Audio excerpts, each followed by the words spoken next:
Dito tayo sa totoo, walang kasinungalingan. Dito tayo sa totoo. May mga bagay na meant to be, mayroon ding meant to end. Sa tuwing nagkakaroon tayo ng mga hindi pagkakaunawaan at pagtatalo, laging tanungin ang sarili. Sulit ba ito ang ganitong pagtatalo sa malaking perspektiba na hindi habang buhay ay naririyan sila? Sana Lord, sa Radyo 5, True FM. Tatapusin na po natin mga kapatid ang ating tampok na kwento sa araw na ito. Pero shoutout sa idol kong si Tito Joey Francisco kung katuto ka ngayon.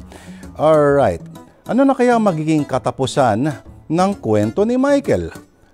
Matatagpuan niya na kaya ang tunay na kaligayahan? Nakakakilig! Malalaman po natin yan kung itutuloy po natin ang ating tampok na drama sa araw na ito.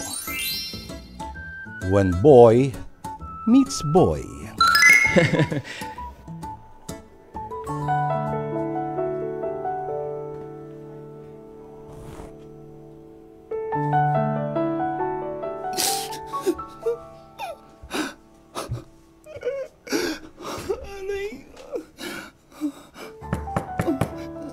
Sandali! Bubuksan na!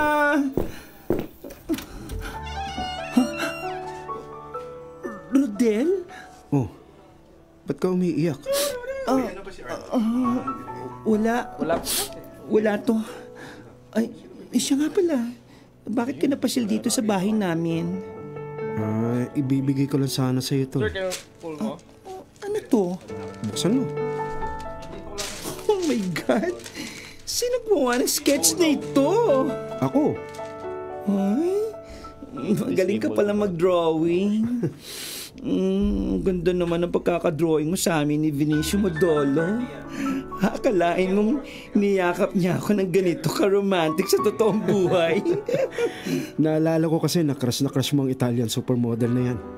Kaya naisip kong iguhit kita kasama niya. Oh, nagustuhan mo ba? Ay, oo. Nagustuhan ko. Maganda. Ay nako, ipapa-frame ko ito.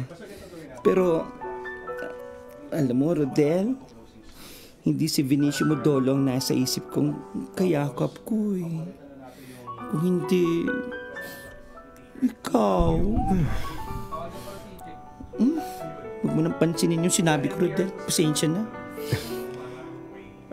Magpapaalam na ako sa'yo. Next school year, sa ibang school na ako mag-aaral eh. Ganon?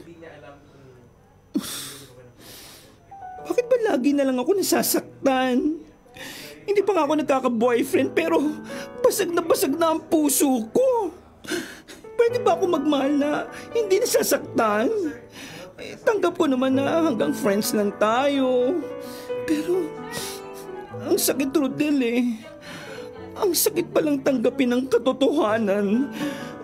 Kung talagang kaibigan lang ang tingin mo sa akin, mabuti na rin siguro na hindi na tayo magkita nang sa ganun eh. Makamove on na lang ako sa'yo. Ang buong akala ko, ikaw ang magbabago ng buhay ko pero nagkamali ako. Michael. Sige na, Rodel. Paalam na. Sige na. Ibabalik ko na lang sa picture ni Vinicio Modolo ang atensyon ko.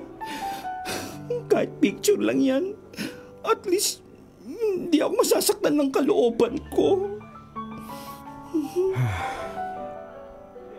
Sige na, Michael. Aalis na ako. Baito. Sakit.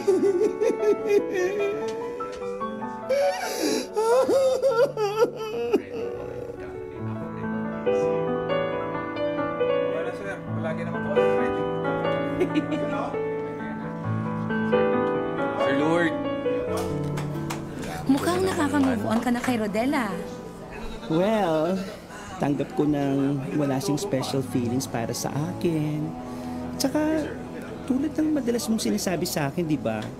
Maraming gwapo sa earth na pwede kong maging jowa. Correct.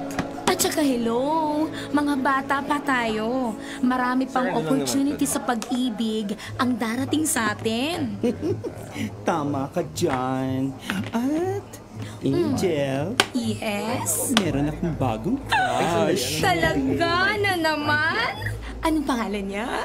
Si Osmar Santucci, 18 years old. Oh, di ba? Nagwo-work sa US Embassy ang parents niya. At nag-aaral sa isang international school sa Laguna. Really? Actually, ilang araw na kaming magka-chat. And looks like interested siya sa akin. Oh, baka naman, dilulo mo lang yan, Michael. No! Totoo! Eto, Ah, sige. ayan, basahin mo ang conversation namin sa Messenger. Ano? Oh. Wow! May potential nga. Di ba? I-invite ka niyang magkita raw kayo sa Makati. Oh, Michael, game ka ba? Ay, naku naman. As always, game na game ako dyan, Ay no? sandali.